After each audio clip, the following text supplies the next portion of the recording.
Okay, we're going to talk about chemical equilibrium today, and a lot of chemical reactions are actually reversible, and you know that they're reversible when you see this double arrow in between the reactants and the products. That means you can go in both directions. And whenever the forward rate, which is converting reactants into products, equals the reverse rate, which is converting products back into reactants, you're going to be at chemical equilibrium. And chemical equilibrium doesn't mean that things are stagnant and not moving. Chemical equilibrium is actually a dynamic situation where we're actually producing product and producing reactant simultaneously. So that means that they're actually active. Okay, let's take a look at the next page.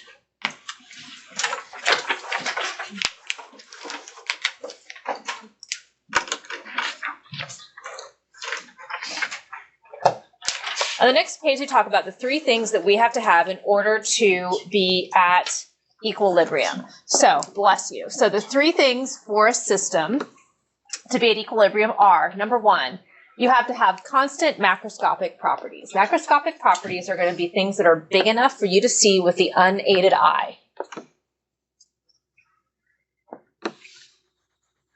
Number two, you have to have a closed system. That means you can't have extra chemicals entering and leaving. Number three, we're going to observe some sort of a shift in the amount of reactants and products that are present if I change the conditions. Okay, so let's go over these a little bit more. Let's take a look at constant macroscopic properties first.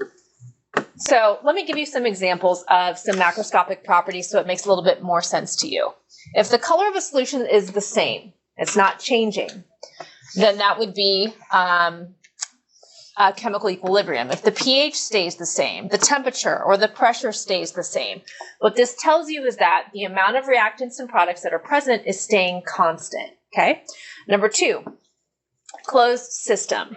Closed systems have no chemicals entering or leaving the system that you're looking at. So imagine that you have a chemical reaction taking place in a box. So let's come down here. So if you've got a box with your chemical reaction inside of it, and we're still producing product and converting back to reactant simultaneously, and nothing can enter that system or leave it, then that would be considered a closed system, and you could achieve equilibrium.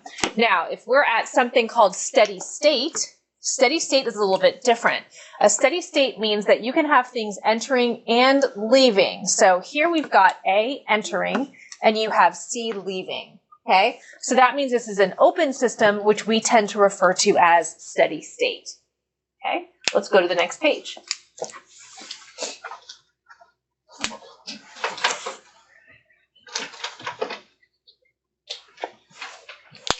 Okay, at the top of the next page, they talk about what a shift means when we change the conditions. Okay, so let's say I decide to change the temperature of a reaction that I suspect is at equilibrium. Chemists call this poking the system. And when we poke the system, we make an observation. So if I change the temperature, then usually that will reveal that we were at equilibrium because the amount of reactants or products will change. And then if I put the temperature back to where it was originally, then the original amounts should be restored and the equilibrium will shift back. Okay? So what I want you to do is answer the quick check questions at the bottom of the page with the person sitting next to you, and let's see what you guys come up with.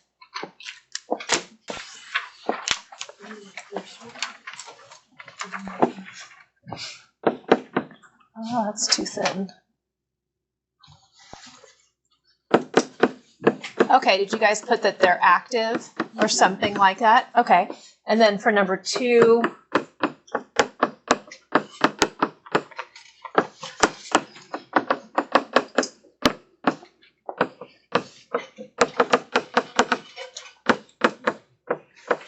what was the first one here?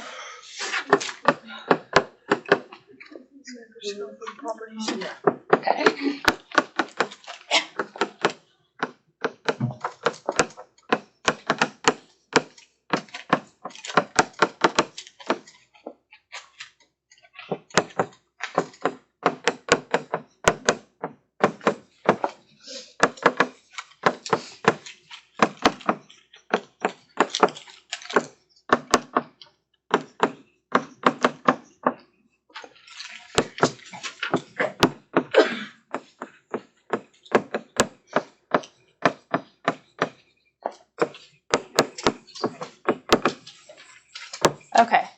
Any questions about those? All right, turn to the next page, which I think is the last page.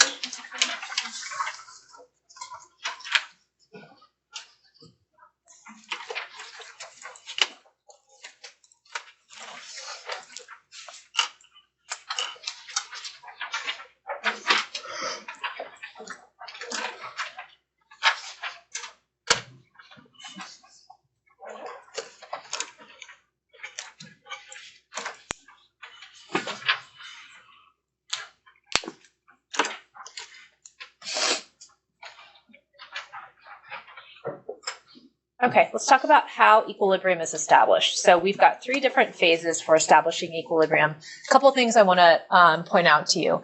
Sometimes when they're talking about the forward rate of a reaction, which is converting reactants to products, they're going to abbreviate it as a lowercase r with a little subscript f. Okay? When we're talking about the reverse rate is converting products back to reactant. That's going to be a lowercase r with a subscript r for reverse.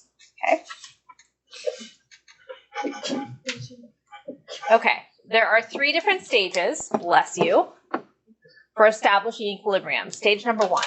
This is when we have a high concentration of reactants present and I have no product. So the reason why the letters A and B are really large is to convey that I have a high concentration of reactant, okay? And then as the reaction begins, you notice that you've got this really long arrow pointing to the right.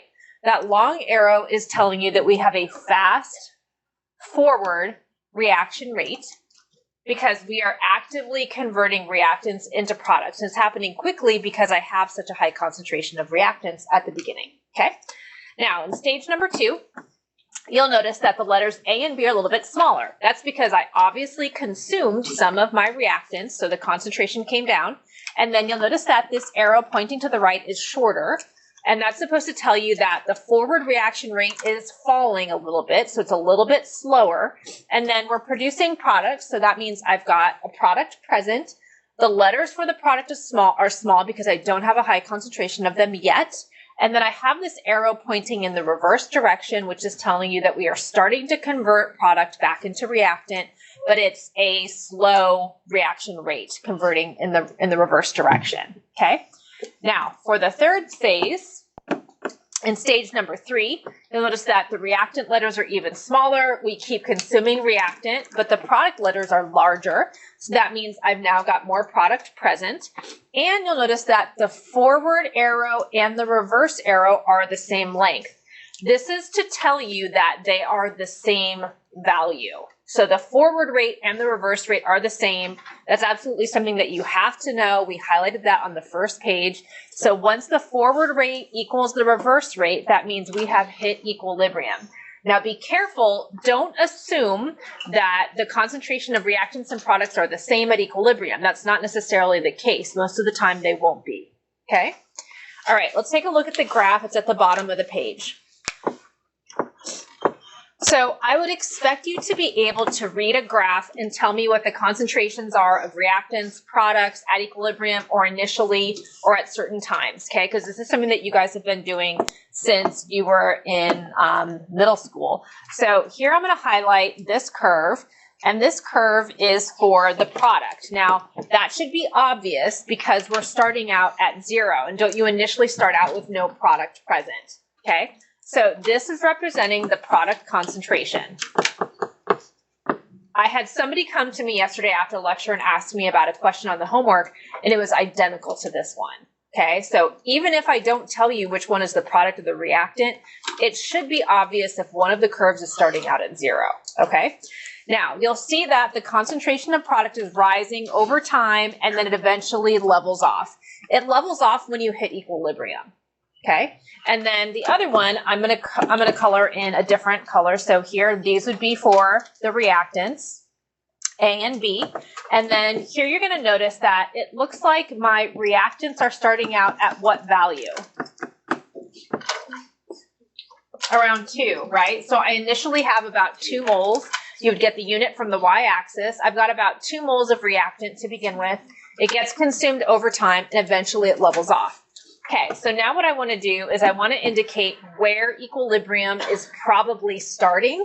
So do you see how these curves are still kind of leveling off at 6? Okay, so it looks like somewhere around here is where equilibrium begins, because that's when the concentration of reactants and products is constant. So this would be when you hit equilibrium, which is about 7 seconds. The unit is on the x-axis.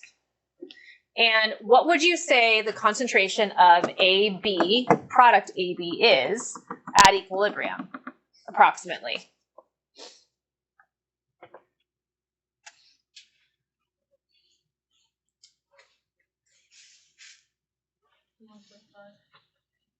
One 1.5-ish, maybe a little bit more, maybe 1.6. Okay. And then if we're looking at the concentration of reactant at equilibrium, what would you say that is? Around 0.5. Huh? Around 0.5. Around 0.5-ish. 0.5 moles. Easy enough? Okay, take a look at the quick check at the bottom of the page and let's see what you come up with.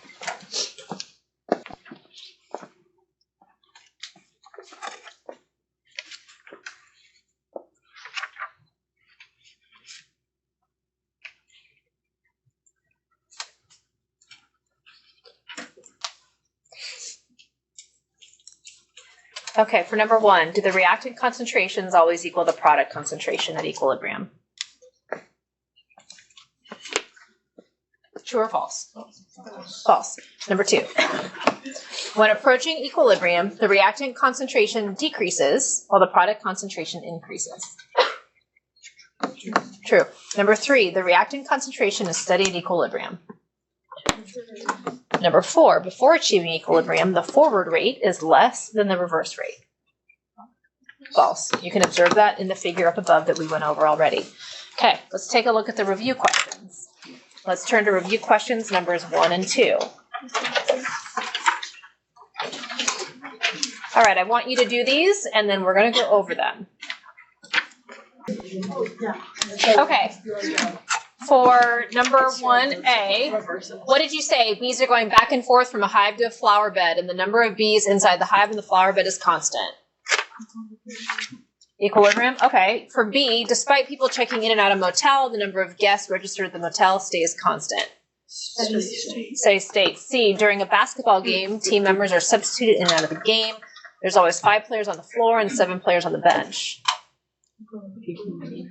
Steady state. Every period is disagreed. Every period has been like both. Okay, so if you argue that, well, the team members are changing, even though they're constant on the floor and the bench, yeah, it's up to you.